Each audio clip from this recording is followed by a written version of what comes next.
Hey, book and stuff. Hey, Instagram. Hello, everyone.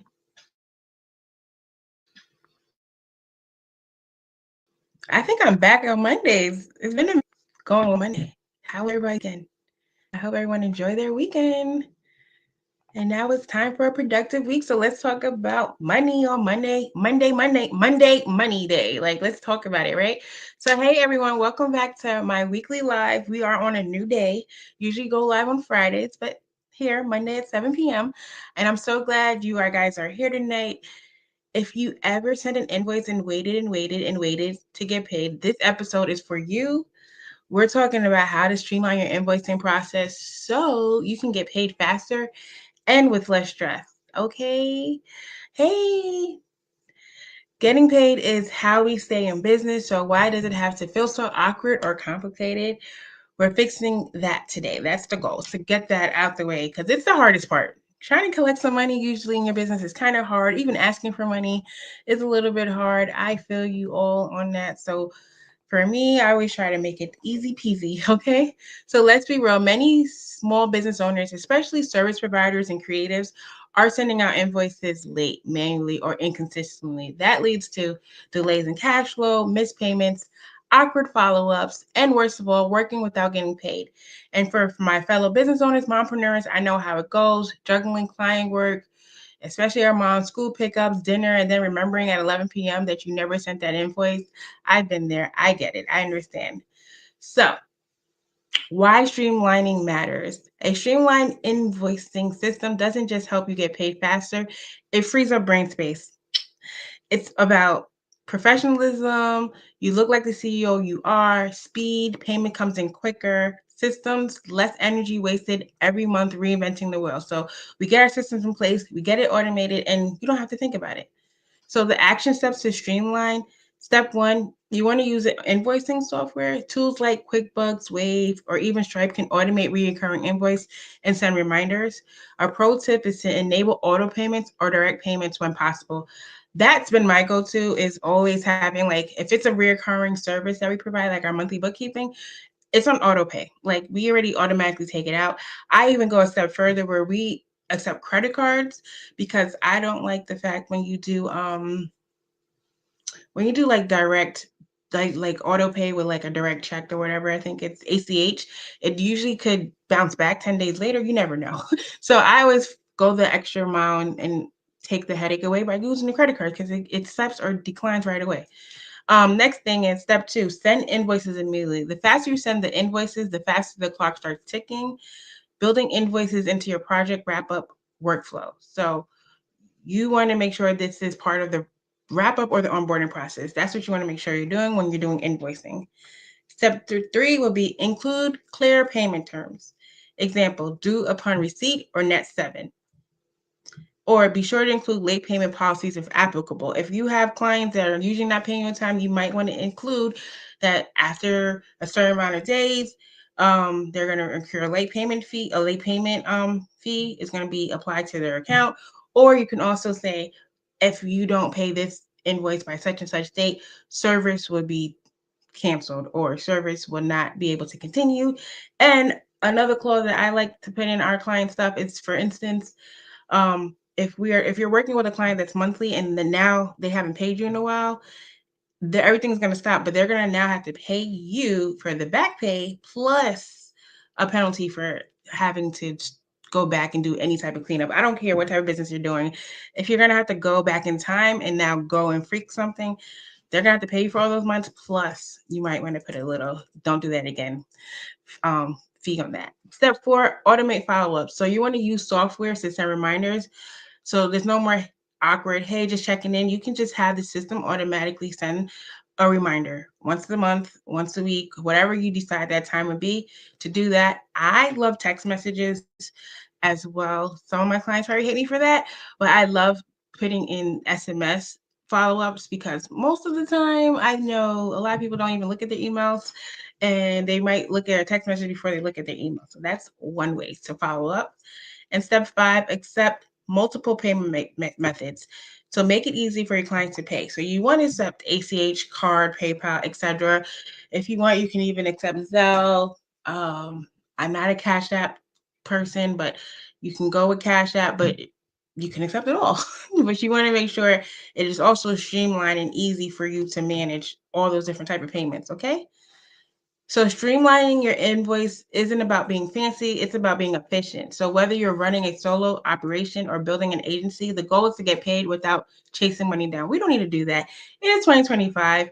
Like I always say, go straight for the automatic debit. You want to eliminate accounts receivable as much as possible because you're going to be wasting time on following up, and then it's going to probably put a dent in like certain things like your cash flow, like I said before. So always go for here's this, provide us your credit card information and set up some type of automatic payment. That's what I like to do. And I always love I don't do this, but I always love when I'm working with someone new, like a vendor or whatever, and they actually kind of make me pay right there and then. Do that too. It's wonderful. I don't like doing it because I get a little nervous. But like you could just like on your Zoom call be like, hey, here's a card, here's a thing. It should take you 2 minutes to fill it out. Here, make the payment. You can be right there holding their hands. So I do have some questions that came through. If you guys have any questions, let me know. Put it in the comments. I will read it and respond. If I can't do it on the live, I will respond via email or privately. Okay. So the first question I had: do I have banners? Let's see. So that's the topic. So what's the biggest mistake small business owners make with invoicing? Waiting too long to send the invoice. Delayed invoices always lead to delayed payments, so set a rule. Invoice within 24 hours of delivering the product or service, no exceptions. Also, the other thing would be make sure you always deliver the invoice before providing any services or products. Like do that first, get paid first. Like now you already gave them services and now you're now going to chase them. Try to do it prior to anything you're doing. I understand when we go to restaurants, yeah, they give you a bill after. We're not no restaurants over here, so you want to make sure you're getting paid prior, especially as small business owners. It takes a lot for us to do our services, do our jobs, and then wait for payments to come in. Make sure you're getting paid prior to doing any services or whatever. With the next question, what are the best invoice softwares for beginners? Okay. There's so many different ones. But Wave is a great for beginners because it's free. And also, I know I started off with FreshBooks. Those are some good ones. And if you're already using QuickBooks, that it has its built-in invoicing features, which also does the automation like emails and follow-ups. And QuickBooks also allows you to set up a late payment policy fee that you can put on. If your clients after 15 days don't pay, it automatically puts that fee up there. But the key basically is to pick something that integrates with your bookkeeping system. So whatever you're doing, make sure it's easily integrated. Okay. There's so many things out there. There's so many. Next question: should I charge late fees? Won't it scare clients off? So late fees can help set boundaries. If you communicate them clearly in your contract and invoices, most clients will pay on time. Think of it as protecting your cash flow, not punishing your clients. And think of it as the late fee. If it's going to scare some clients away, those are not your clients because first of all, you want clients that are going to happily pay you. Number one, and number two, you're going to want some client that understands. Okay, yes, I didn't pay on time. Here's the late fees. Okay, so sometimes not all clients are meant for you. I mean, I go for that all the time. Like, okay, we're not meant for each other. It's okay. We're not meant for each other. It's fine. No love lost.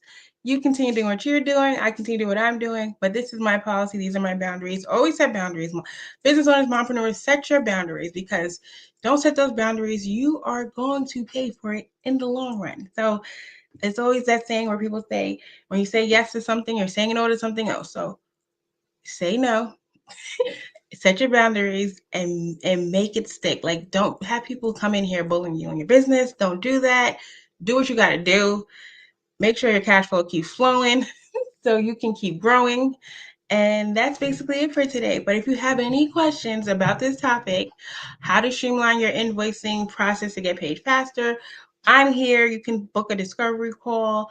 You can email me at hello@fakedacs.com. or you can send me a DM, or you can comment right in any of the platforms you're in right now. Put a comment in, say, hey, I want a consultation. My consultations are usually 30 minutes. I always tell everyone that's going to do a consultation with me, send all your questions prior to the meeting, because I'm treating this like a consultation, like I'm getting paid the big bucks for it. It doesn't matter if it's free. All I wanted to make sure is that you get the information you need and you can use it with me, yourself, or somewhere else. But as long as you got that information, that's all that matters to me at that moment. That's why I do the discovery call. If you come on board, even better. You'll be welcome to the Fax family. Faith Accounting Consulting Services will be happy to have you as a new client. But if not, I just know I did what I had to do and give you the information that I feel that it's needed for all our small businesses out there, because at the end of the day, small businesses do run the United States of America. We keep it going. We keep the economy going. So we need to make sure we're doing what we need to do that. And that's the number one thing, is to have your accounting in order, your systems in place, get that in order, and that's it. So I'm signing out. I'm Corrine Wright, owner of Faith Accounting Consulting Service, and I am going to see you all next week. Enjoy your week. Have a productive week, everyone. Moms and dads that are in New York and other states, it's almost time for these kids to be in our homes. So secure the bag so you can secure it for the food that they're going to ask you for every 5 minutes. Thank you, all. Bye.